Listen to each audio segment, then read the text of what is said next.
Cəmilə xanım, Elitstar Cəmilə xanım özünə Dubayda doğum günü keçirib, qeyd edib, rəngarəng verilişində açıqlama verib. Cəmilə xanım da maraqlı xanımdır. Ay, qalmaqallar, söz, söhbət, dedikodu həmişə Cəmilə xanımın ətrafında fırlanır. Təbii ki, mən də milli.az-a istinad edirəm. Sənətçi dünyanın ən bahalı otellərindən birində qaldığını və 3 gün ərzində 60.000 manat pul xərclədiyini açıqlayıb. Cəmilə qeyd edib ki, bu istirahət özünə etdiyi hədiyyə olub. Var da adamlar var ki, özünə 10 minə şuba alır, özümə hədiyyə etdim. Nə bilim, maşın alır, deyir, hədiyyə etdim. Bu yaxşı bir şeydir.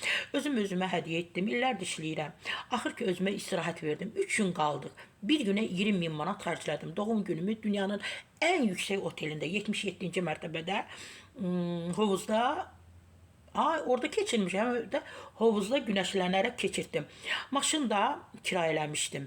Bu yaşımda özümü düşünməliyəm deyib. Sənətçi həmçinin valideynlərin övladları üçün əziyyət çəkməsinə toxunaraq özünə vaxt ayırmağın, yəni hər bir valideyn özünə vaxt ayırmalıdır, tövsiyə edib. Valideynlər övlad üçün doğulandan ölənə kimi işləyirlər. Sonra nəvə üçün əziyyət çəkirlər. Bəs insan özünə nə vaxt ayıracaq? Cəmilə xanım çox maraqlı və səmimi açıqlama etmişsiniz. İnsanlar bəzən özlərini də düşünməlidir.